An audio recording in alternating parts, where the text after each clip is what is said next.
Bonsoir à tous et à toutes. Je vais revenir sur un de mes thèmes de prédilection, à savoir une vidéo sur Martine Carol et sur son rôle dans Lola Montez.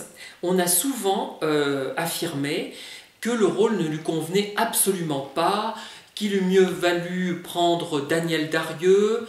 On avait pensé à qui aussi, à Zizi Jeanmaire, hein, il me semble. Et je ne sais plus quelle personne était prévue également. Alors déjà, il faut savoir que Max Ophuls a voulu faire une symbiose entre l'actrice Martine Carol et Lola Montez. C'est Martine Montez, ou plutôt Marie-Louise Montez. Voilà.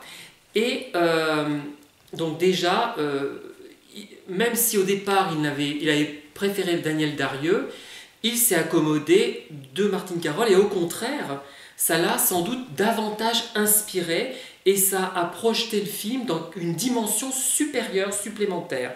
Même si j'aime beaucoup aussi Daniel Darieux, hein, qui était une très bonne actrice également, je pense que Martine Carol convenait mieux de ce fait, notamment de ce fait. C'est pas parce qu'elle était plus sexy ou plus ci ou ça, c'est pas vrai, elles sont toutes les deux très sexy, très belles. Bon, je vois pas vraiment, moi je préfère Martine Carol quand même, bon, mais ce n'est pas pour cette raison-là, hein. Donc le motif ne tient pas à mon avis, ce n'est pas ça le problème, c'est que Daniel Darieux, il n'aurait pas pu faire une symbiose entre Daniel Darieux et Lola Montez, c'est pas possible. Parce que Daniel Darieux était connu, je trouve, plus en tant qu'actrice qu'en tant que femme. Martine Carol, c'était la femme et l'actrice. Daniel Darieux, c'est surtout l'actrice.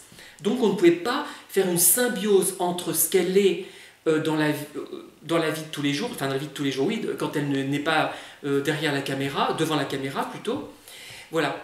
Et puisque en fait Martine Carol a été célèbre à cause, enfin en grande partie à cause des mini-scandales qui ont émaillé sa vie dans les années 40, surtout à la fin des années 40, à partir de 47 avec son célèbre suicide, vrai ou faux, enfin en partie vrai, en partie faux, à la fois publicitaire et sincère, un mélange de sincérité et de publicité, c'est clair, hein, faut le dire, hein, c'est les deux en même temps. Alors quelle est la proportion d'un élément plutôt qu'un autre, on ne sait pas, difficile à dire, hein. Moi je pense que c'est surtout la sincérité, mais avec en plus de la publicité, elle ne perdait pas non plus le nord, hein, d'une certaine manière, dans sa folie entre guillemets.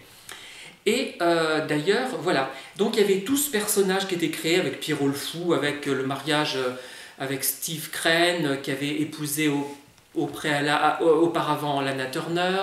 Bref, il y avait tout ce côté un peu scandaleux, mais gentiment scandaleux finalement, hein.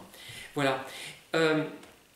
Et donc, déjà, il y avait le personnage, la femme, qui avait été obligée pour être vraiment connue, pour accéder à de meilleurs rôles, même si ces rôles avant Caroline Sherry sont intéressants, il faut dire que c'est à partir de Caroline Sherry qu'ils deviennent vraiment très intéressants, hein. Avant, il y a quand même, entre 1941 et 1950, il y a quand même pas autant de rôles intéressants qu'entre 1951 et 1960, hein. C'est clair, et on ne peut pas le nier. Je trouve assez triste et lamentable qu'elle ait été obligée de faire tout ça alors qu'elle méritait un succès, c'est évident. Mais vous vous rendez compte ce qu'il faut faire pour avoir du succès, même qu'on a déjà du talent? C'est fou, enfin, rien que ça c'est fascinant je trouve. Donc, il avait donc ce personnage de Lola Montez, dont tout le monde se fout finalement de Lola Montez, elle était oubliée je pense, bon, s'il n'y avait pas eu Martine Carol, à la limite, on l'aurait complètement encore plus oubliée je pense. Qui sait, enfin, c'est grâce à Martine Carol et à Max Ophuls, surtout peut-être même davantage, hein, qu'on sait qui c'est. Mais la Lola Montez qu'on voit dans le film de Max Ophuls n'est pas la vraie. C'est une Martine Montez, une Marie-Louise Montez, on ne sait pas trop. Voilà. Et il ne pouvait pas, à l'époque, je ne vois pas bien quelle autre actrice aurait pu convenir mieux en fait qu'elle. C'est ça le paradoxe, parce qu'on lui a reproché de ne pas convenir, de manquer comment dire, de ce côté Edwige Feuillère en gros, hein. Voilà, Edwige Feuillère, vous voyez, la grande dame. Et ben non, c'était pas ce que voulait faire Max Ophuls. Il a transformé en fait Martine Carol en une poupée de cire. Il l'a fait bredouiller. Par moments, elle récite des textes remarquablement, mais de façon très on voit qu'elle est dirigée de façon très très serrée, et par moments, il fait tout pour lui faire se casser la figure, finalement, on a l'impression. C'est ça. Il fait en sorte qu'elle soit complètement désarçonnée et qu'elle n'utilise pas le métier d'actrice qu'elle a acquis, qui est très solide. Hein. Ça, c'est vraiment une actrice très solide de métier et de spontanéité aussi. Et il casse tout ça, finalement, par moments. Pas toujours, hein, mais souvent.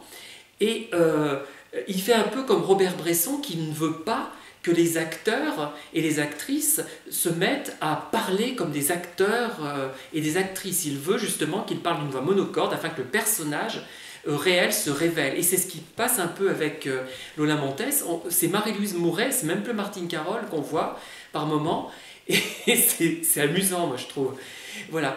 Et c'était elle, il fallait elle, parce qu'elle avait tout ce scandale derrière elle, tout cet immense succès depuis Caroline Chéry avec de très grands films, moi, que j'adore, donc Lucrèce Borgia, Madame du Barry, Nana, La Pensionnaire, encore mieux peut-être hein, que les autres, presque vraiment un très grand film, etc. Tous ces films-là, ces grands succès. Et il y avait tout ça, le scandale qui avait précédé, la présentation au président de la République, après à la reine d'Angleterre, enfin bref, il y avait tout un... comment dire, tout un cinéma, j'ai envie de dire, tout un cirque, c'est qu'à le dire, autour de Martine Carole en fait. Et c'était formidable d'utiliser ça pour démonter le personnage, mais en même temps le sublimer. Il y a à la fois la sublimation du personnage et le démontage. C'est à la fois admirable et casse-gueule, enfin, c'est à la fois une poupée de cire et une grande dame, enfin, c'est un mélange de tout un tas de choses qui rend le film fascinant. Et à la fois, il utilise à la fois le côté actrice de métier dans certaines scènes, où c'est très peaufiné, même trop. Je dirais c'est trop travaillé, et d'autres fois c'est vraiment et on a l'impression qu'il a fait exprès. C'est comme si on faisait un croc en jambe à quelqu'un, quoi. Enfin, c'est incroyable. Et il la rend à la fois admirable et grotesque, hein. Notamment la partie où elle est sur son support, où elle est en bleu, couleur de la Vierge, hein. Même si on n'est pas croyant, on fait cette référence, c'est très important, cette analogie entre ce bleu et la couleur de la Vierge, voilà. Et donc, s'il n'y avait pas eu Martine Carole dans ce film, le film n'aurait pas eu un tel retentissement, ça ne serait pas devenu un grand classique. C'est un peu comme, je sais pas, Ava Gardner dans La Comtesse aux pieds nus. Enfin, il faut qu'il y ait une actrice ou un acteur hein, qui, comme Gloria Swanson dans Boulevard du Crépuscule, d'ailleurs ça avait pensé un peu à ça aussi, je sais pas pourquoi mais ça me rappelle ça. Il faut qu'il y ait on ne peut pas prendre simplement une bonne actrice. Sinon, on prend une bonne actrice comme, je sais pas, Danielle Darieux, qui est bonne aussi, comme Martine Carole, hein, d'une façon différente, mais bonne aussi. Et ben, ça n'aurait pas eu le même retentissement. On aurait eu un très bon film, mais qui n'aurait peut-être pas, justement, eu ce retentissement. Il aurait eu plus de succès, sans doute. Oui, je pense qu'il aurait eu plus de succès, parce que Daniel Darieux il n'aurait pas fait l'osmose, il n'aurait pas pu faire cette osmose, puisqu'elle n'avait pas de scandale après elle, enfin, à ma connaissance, non. Et le film aurait été un très bon film.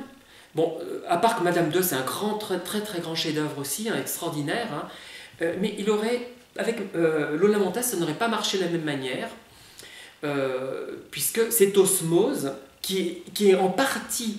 qui participe au succès du film, hein, n'aurait pas pu être faite. Voilà. Et c'est pour ça que c'était vraiment l'actrice qu'il fallait à ce moment-là pour ce film. C'est un film genre Une étoile est née. Vous voyez, c'est Judy Garland, Esther Blodgett, mais c'est aussi l'actrice, c'est aussi la femme, Frances Gumm. Enfin, vous voyez, à chaque fois, il y a... si ces femmes étaient juste des actrices, ça n'aurait pas marché de la même manière. Voilà, c'est ça que je veux dire. Voilà, je crois que... qu'il fallait vraiment qu'il la fasse par moments mal jouée, par moments très bien jouée, par moments la déconcerter le public aussi, hein, par la même occasion.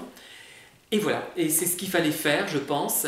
Et il a été justement...